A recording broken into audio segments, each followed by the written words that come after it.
My mistake. Hey now. Let me fix this. Can you hear me now? Can you hear me now? Can you hear me now? Can you hear me now? Can you hear me now? Can you hear me now? Can you hear me now? Can you hear me now? Wait. Hey now.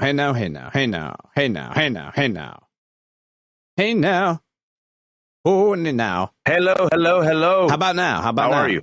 Can you hear me? Yeah? I can hear you. Ah, perfect. Hey. Hi. Is there a delay? No, I got you. Got me right now? Yeah, gotcha. All right, we're on.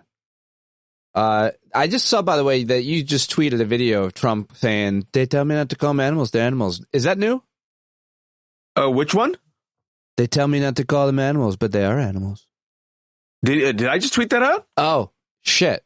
I was looking at your Twitter feed, and I think I got off of your Twitter feed. Yeah, it wasn't on yours. Can you hear this? Oh, yeah, I remember that. The Democrats say, please don't call them animals. They're humans. I said, no, they're not humans. They're not humans. Well, I mean, this is who he is, man. I think like it's one of those situations where we forget that. I mean, we're recording this right now, on a Tuesday? Hold on, 5 p.m.? Not recording. And we have forgotten that Donald Trump has invoked Hitler's language of calling immigrants, vermin and poisoning the blood. And then when he was reminded, hey, Hitler said that, he goes, I didn't know. But you know what? He didn't detract. He just doubled down. He said well, maybe he was onto something, I guess. He's the same guy who, we forget, I think it was 2 weeks ago, Pete, where he told 75 to 78% of Jewish Americans that any Jew that votes for Democrats hates themselves and hates their religion. That's 75% of American Jews. And also, he promotes horrific anti-Semitic conspiracy theories like the replacement theory, which has radicalized terrorists to commit violence, not just against Jews, but also Muslims and black folks and Mexicans. And, refers to in that same unhinged speech where, remember, he used the word bloodbath and he said, I was just talking about the auto industry. Yeah. He said some undocumented immigrants weren't human, uses words like vermin, animals, and the invasion language has come back. I don't know if you've noticed. That was the one that he used in 2018, which also radicalized Robert Bowers to go kill Jews in the Tree of Life synagogue. That's right. But other than that, he's a really swell fellow, that Trump, Pete. I think we should normalize him. He says so many insane, horrible things so often. I'm glad you just reminded us. I think we need to be reminded. But for him, again, he was at Grand Rapids today. I'm confirming it when he said that these people are animals and Democrats tell me not to call them animals, but they are animals. And all of the men, mostly law enforcement, I think one congressman, Mike Turner, standing behind them, should either immediately denounce the comments or resign, right? Like, you can't call human beings. They should, right? Or how about the Secret Service or law enforcement wondering why, one of the most powerful men in the world, the former president, is resharing an image of a truck where it has Biden, gagged and bound in the back of the pickup truck. I don't know if you saw that. Yeah, that was just a couple of days ago, and we already forgot.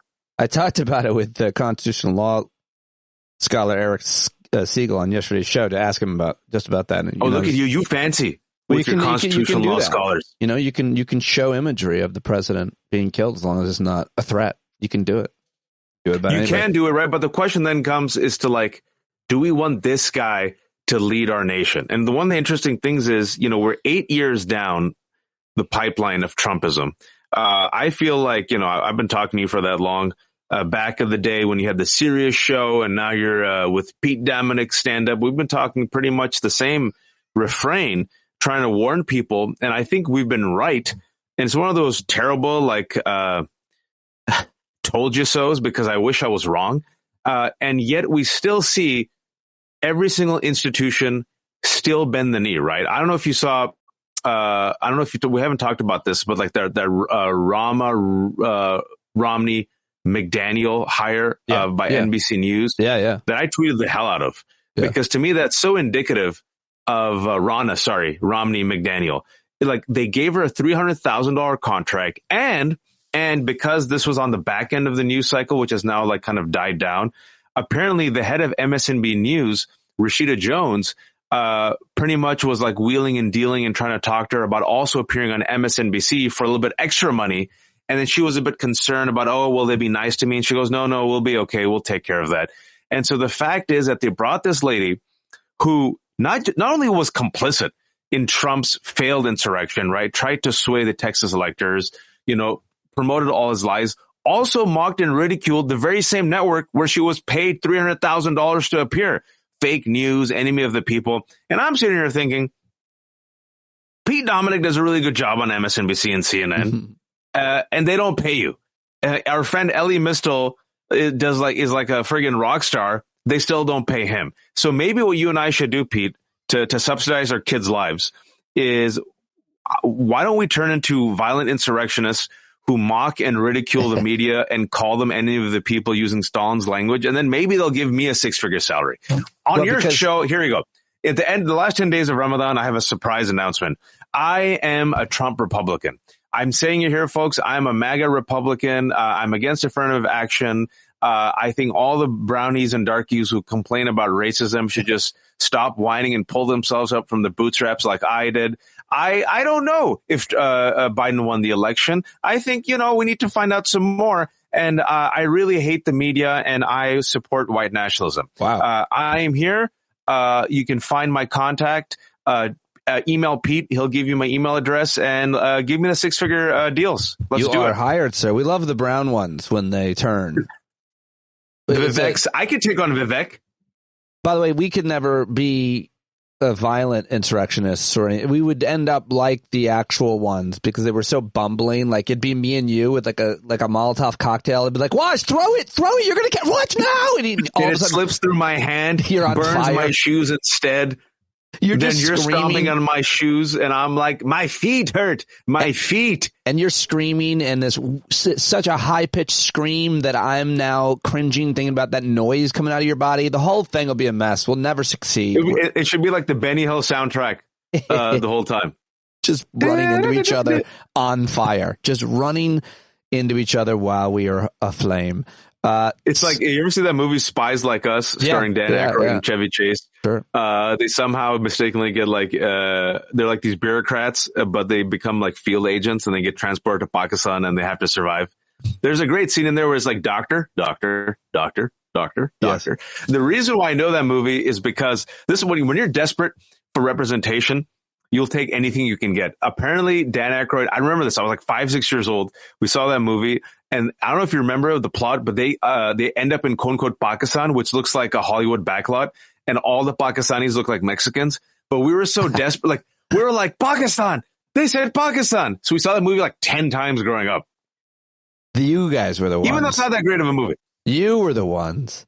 What do you think? We've talked so much over the years about, you mentioned and criticized the, MSNBC, corporate media, et cetera, for propping up Trump and so on. I think they're doing a much better job this time in many ways, but I think they're making the same or worse mistakes. Last night when my friend Aaron Burnett had RFK Jr. So the idea that they're inviting him on to the net, I think that should be beyond absolutely not. He cannot come on because he's an anti-vax person. We can't allow that to be spread. There's a threshold of things that we don't allow to be said at our network. You can't say that the Sandy Hook children were crisis actors and that vaccines are what he says they are, and, that the moon is made of cheese, which is my favorite. You can't say those. The election didn't. The moon is made of cheese. It's basically a big, giant brie slice out there. That's how you view it, I bet. But I can't eat it because I'm lactose intolerant. So I'll send you to eat the moon cheese. But it's one of those situations where I agree with you because we haven't learned the lesson. And I believe I've shared this on your podcast before. What we've seen is when you bring on these denialists, right, and you give them a quote unquote equal platform without vigorously fact checking them and challenging them. Even if you do, you're not going to win. Even if you do fact check them, you can't in real time. You don't win. And we saw this already with climate change. When they used to do this, well, there's both sides, even though the science was like 98% to 2% at that time. Each time they gave an equal platform to a pro and con. Yeah. What happened, Pete? Yes, it actually increased climate change denialism. Of course. And what we've seen with Trump, and I think even with RFK, look, RFK, say what you will about him, he's been in politics his whole life. He knows how to play the game. You give him a platform, what they do is they straight up steamroll you. They just steamroll you, and they steamroll over pretty much every American interviewer not named Mehdi Hassan. And as such, what happens is those lies get platformed, and some people go, oh, I heard RFK said, and he was on CNN, and if he was really that much of a crank, Pete, they wouldn't have him on CNN. And Erin Burnett is a real journalist. She wouldn't have him. And when Nicole Hannah-Jones made this good critique of CNN recently, just yesterday, I think Dana Bash echoed the Republican bad faith BS talking point of DEI and wokeism. And she said, why are you echoing these bad faith conspiracy theories and talking points, giving them validity? Like, you don't have to echo it. You literally don't have to repeat it. And once you repeat it, you're mainstreaming it, right? We all know it's BS. The person who's promoting it, like Christopher Rufo, knows it's BS. Yeah. But if you say it like on a CNN and an MSNBC or a CBS and ABC, not a Fox, this is how they launder, right, and if you will, Trojan horse their talking points. And Christopher Rufo, this architect of this anti-DI, anti-woke nonsense, which he openly said, we're just going to use CRT to pretty much, bash anything that we don't like. He literally said, is we get in the right wing and then we use the center left, center right mainstream institutions to Trojan horse it, and that's how it gets in the mainstream talking. He literally tweeted it. Yeah. It's a Bond villain tweeting out the plot. Absolutely. So I'm agree with you. Like, what do you gain? Like, RFK, you've said this about vaccines. No, I haven't. But you have. No, I didn't.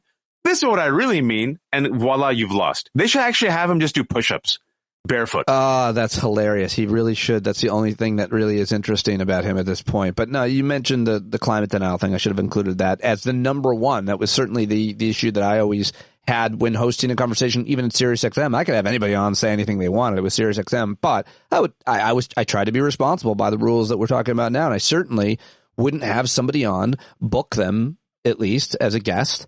I mean, you could ask whatever questions you wanted, but I wouldn't platform that nonsense. But I think the Rana thing, the reason why I'm stuck on it is it shows even at 8 years afterwards, Pete. Yeah.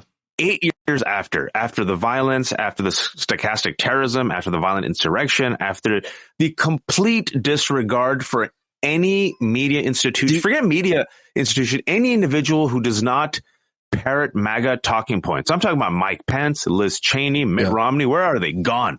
They're gone from the Republican Party. These people hate anyone who does not toe the line. And they especially, as you know and I know, hate anyone in the quote unquote media establishment. Not only do they hate us and see us as the enemy of the American people, they promote these anti-Semitic and now just absurd QAnon, batshit, satanic conspiracies that we're a part of an international cabal that are sex predators.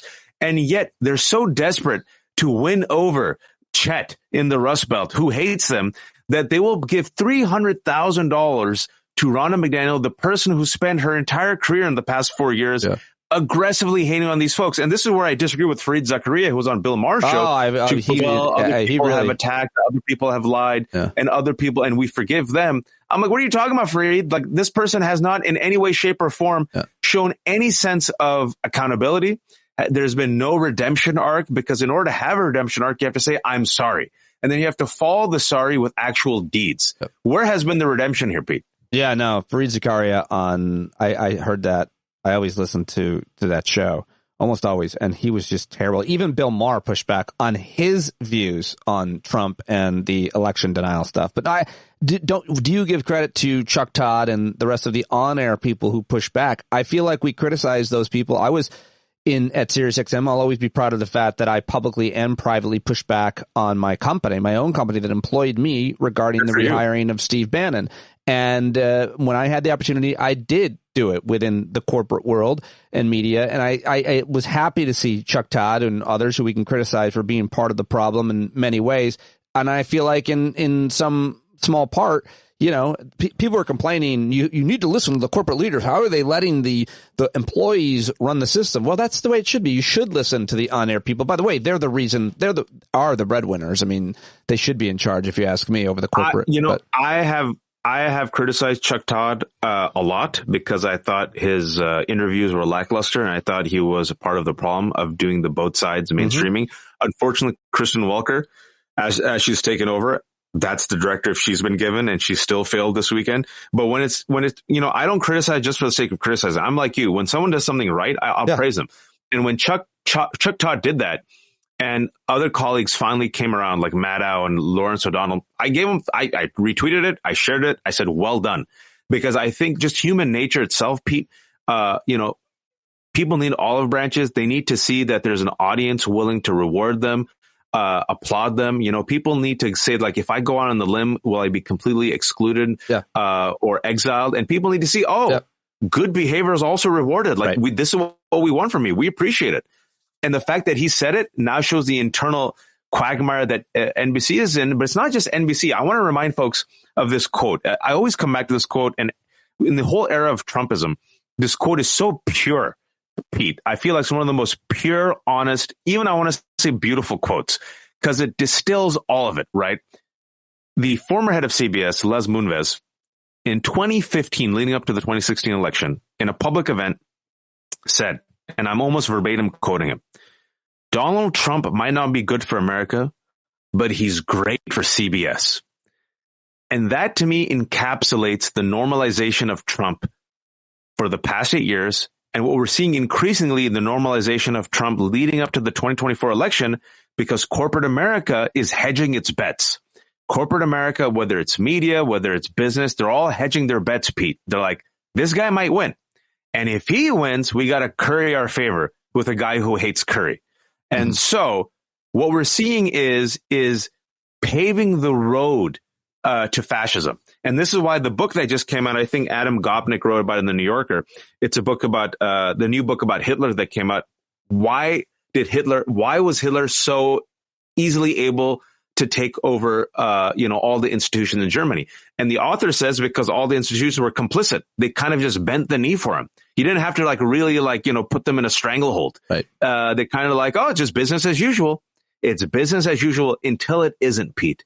Until it isn't. Yeah, you're talking about Timothy Ryback's new book, Takeover, Hitler's Final Rise to Power. Yeah, there you go, Timothy Ryback. Everybody went along with him, and then they realized, oh dear, what have we done? I will push back a little bit in terms of what I think has changed, and maybe you're agreeing with me with corporate media. I think the fact that Ron McDaniel was hired by maybe one or two stupid executives at MSNBC, with the guardrails held, you cannot so much as be an election denier and get a job on most every single. Well, all of the main corporate television networks. You can't do it.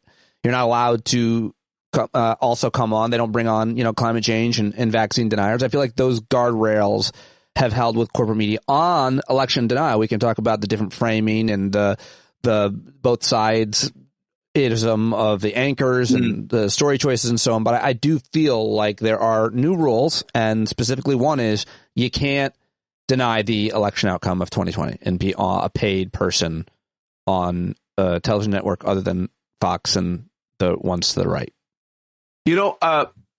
I think they tried it. She lasted a day and a half. Boom, gone. And others will not make that mistake. I think the fact that they went all in for her, and as I said, they really courted her and they wanted her to come on MSNBC and they were willing to up the money on the back end, that should frighten us because no one's learned when it comes to power and in the corporate America. But I'm saying they did learn, though. You're right. They didn't. And then they immediately did. Like, do you really think did they learn? Or, okay, so this is where I agree with you. What's different is the fact that you had that chorus internally and then externally come out. Yeah. It remains to be seen if they have learned. I think they will try to find means to come to go back. Maybe I'm too cynical. Not only will they not, no other network that might have been thinking about it will now as well. Because I think that when you have the most powerful on-air people come out against you, you're finished, you're done for. They have the power. I think it's weird that sometimes some people think corporate executives do. If the on-air people are together, like we were sometimes at SiriusXM, we had a lot of power. I'm not saying it's in comparison, but certainly if fucking Lawrence O'Donnell and Rachel Maddow and Jen Psaki and Nicole Wallace and the rest are on the same page. That's the only thing that matters. Let me ask you another, though, big issue. I also see something changing vis-a-vis attitudes towards Israel and the undying support by the United States government, including Democrats. I feel like the change that we've seen from Chuck Schumer is massive, as well as several others. I mean, obviously, Bernie Sanders has been outspoken. And I think that what they did when they killed those 7 aid workers that were part of probably one of the most popular, in my cold geopolitical take, best publicized humanitarian groups. Jose Andres' group was in all the worst places, in all the worst times, and people of goodwill around the world know that organization. And Israel they lose so much support every day. They continue to do this, and now with this recent attack, and I feel that we're seeing attitudes change rapidly. We're seeing also the Biden administration again in talks with Saudis to normalize things in the region. I wonder if we're at a tipping point here with all of the horror, death, and starvation. Yeah, I remember several months ago I was on your podcast, and I know you got a lot of heat for our conversation where I kind of predicted this, remember? And at that time, people were like, and, Hamas killed 1,200 people on October 7th. And as people know, we have this very close, by we, I mean, United States of America has a very close political, cultural, economic relationship with Israel, a special relationship, which has, for a certain generation of Americans, Pete, it's entrenched. It's like, no, we always support Israel. And to see then the shift in the past 5 months, especially with the Gallup poll that came out last week, where for the first time in, I think, our lifetime, Pete, you and me, we're seeing a remarkable shift, not just with the youth, but like most people, they're critical of Israel. They want the war to end. They're open to conditional aid to Israel. They're asking, why is the United States supporting this? And especially when it comes to the youth, it's a reversal where you see just people being pro-Palestinian. And Rami Youssef in the SNL a couple of days ago, I knew he was going to go there. I was going to see how he was going to introduce Palestine. But if you see the SNL monologue, I think everyone should notice when he does that prayer, he prays, for the war to end. He prays for Palestinians to be free. And then there's a 10-second applause. I was like, wow, that's a shift. A 10-second applause in that SNL in New York from that crowd. And then he asked, he prayed for the hostages to be freed, and people applauded that as well. But I think, like you mentioned, that World Central Kitchen, the staff of the World Central Kitchen, which included one American, the fact that these just folks went there. That, sorry, you're saying the reaction to Ramzi Youssef's monologue was different and unique and a sign of change? Absolutely. Yeah. Absolutely. I've never seen anything like that before. And the Gallup poll, and what we've seen with similarly every poll, and the fact that, Chuck Schumer coming out, folks, if you haven't followed this, is huge. Chuck Schumer, one of the biggest allies of Israel in the Senate, a Senate Democratic leader coming out and criticizing Netanyahu, is so huge that my friends who are Jewish leaders have said that some in the right wing of Jewish America are like, Chuck Schumer is a self-hating Jew. And they're like, whoa, hold your roll. Chuck Schumer? Right. So the fact that Schumer came out, as he almost did as like I think, Pete, kind of a favor to the Biden administration. Blinken now, you see him being a little bit more critical. You're seeing Bernie Sanders openly saying, Netanyahu lied. I don't know. Can I just be a little cold? More like if you support Israel, you can see what's happening to their reputation. It could be cold-hearted politics. Like, save some face. This has to stop. Do you not realize how the world is seeing this each and every hour and every day in every image? And it's, they are being led. They're being led by absolute maniacs, Bibi and others. And I just think that a lot of pro-Israel people, and obviously I think this is a pro-Jewish person, they're creating anti-Semitism, unfortunately, by what they're doing. People are just hating them more than they already do. That's how I see it. I wonder if that's how. That was the fear of many of us, and I tweeted this after October 7th, knowing Netanyahu and Ben Gvir and Smotrich and the other extremists, is that the response to October 7th would make Israel less secure, right? Would increase anti-Semitism, would increase Islamophobia, and would result in a wave of death of Palestinians and further isolate Israel. Now, Thomas Friedman, who I have not agreed with a lot, I agree with him. If you've been reading his articles, he's been warning the past couple of weeks. I've been traveling around the world. Israel is further isolating itself. Israel is losing allies. This does not help Israel. This is terrible for Israel. This is terrible for Jews. What we've also seen as a result of the October 7th attack by Hamas and the collective punishment and war crimes, I would say, I think it's pretty fair to say, against the Palestinian civilians, over 70,000 injured, over 32,000 killed, over 1.2 million Palestinians displaced. The entire population of Gaza right now, Pete, as of this month, is under threat of starvation. Yeah. The entire population. It's just crazy. That's and seeing those images of I'm children sorry to say starving. that some people might not like listening to this. the United States, especially the Biden administration, we're complicit. We've bypassed Congress to send arms. We're going to send arms again. We send billions of dollars. Biden can do a lot more, Pete. A lot more. He's the president of the United States of America. We send billions of dollars. We send weapons. We send bombs. We send tanks. We give it diplomatic and international support. He can really do a lot more to rein in Netanyahu, but he hasn't. And I feel like it's further isolating Israel. I agree with you completely. But also, some people don't like, we've talked about this on your show before. They're like, oh, you can't criticize Democrats at all before the election. I disagree. Biden is also staking his reputation and the election on this. No, it's not. And for what? Netanyahu slaps him in the face each and every week. No, it's I see that rift growing. And a lot of very optimistic people want to think that by the time the election comes around, that issue will somehow not be as, ever present, as horrifying, and that people will be able to somehow come back to Biden if they'd left him, Muslim, Arab Americans, etc. Can I mention two things that you mentioned? One thing that people don't talk about, and just to give a point as to what you said, how it's increasing anti-Semitism. I've seen it. Some, and this is the main thing, most Jews aren't like this, but some foundational spaces, right-wing spaces, the billionaire like Ackman, attacking Claudine Gay, the first black female president of Harvard Law, firing Melissa Barrera, the Latina lead of Scream, a lucrative franchise, and Spyglass fired her because she shared an article by a Jewish scholar on genocide who said what Israel is doing is genocide. That's all she did. Wow. And then Jonathan Glazer, Jewish British filmmaker, Academy Award winner, who made this fantastic movie Zone of Interest. I recommend people see it. I think it's coming on Max next week. And during the Academy Awards, I don't know if you saw his speech with his hands trembling.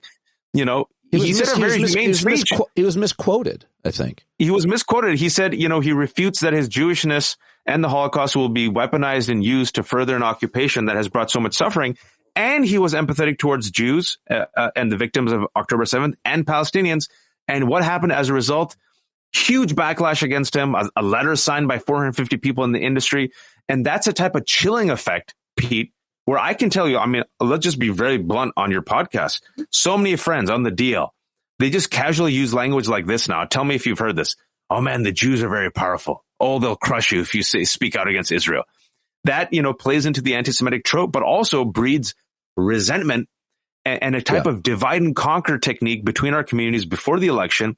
And the part that no one's talking about, who is feasting on the war in Gaza? White nationalists. Very deliberately, white nationalist leaders are feasting on this moment, with some of them, like Nick Fuentes, pretending to be pro-Palestinian activists. Others, like, Tommy Robinson, pretending to love Israel. Meanwhile, all of them are promoting anti-Semitic conspiracies, and all of them hate us. But if you don't know Nick Fuentes, who, by the way, is one of the leading white nationalist anti-Semites in America, the dude who, by the way, Trump had dinner with and still hasn't apologized for. If you hear some of his comments, Pete, without knowing anything about him, you're like, oh, this young white fellow is very articulate in his pro-Palestinian activism. He doesn't care about Palestinians. He's just using it to divide and conquer. And it's working like gangbusters. Nick Fuentes calls for death penalty to Jews, enemies of Donald Trump. What is this one from December? He also said that when MAGA and Trump win again, anyone who's not Christian should be killed or removed. Oh, well, I support that. Oops. Yeah, of course.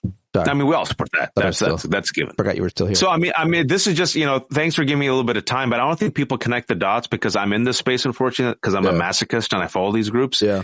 It is disastrous for democracy, for our reputation, for Israel's security, for Palestinians, for Islamophobia and anti-Semitism, which is thriving. It is really great for hate mongers. Yeah. And it is great for extremists like Netanyahu. But at what cost, Pete? At what cost?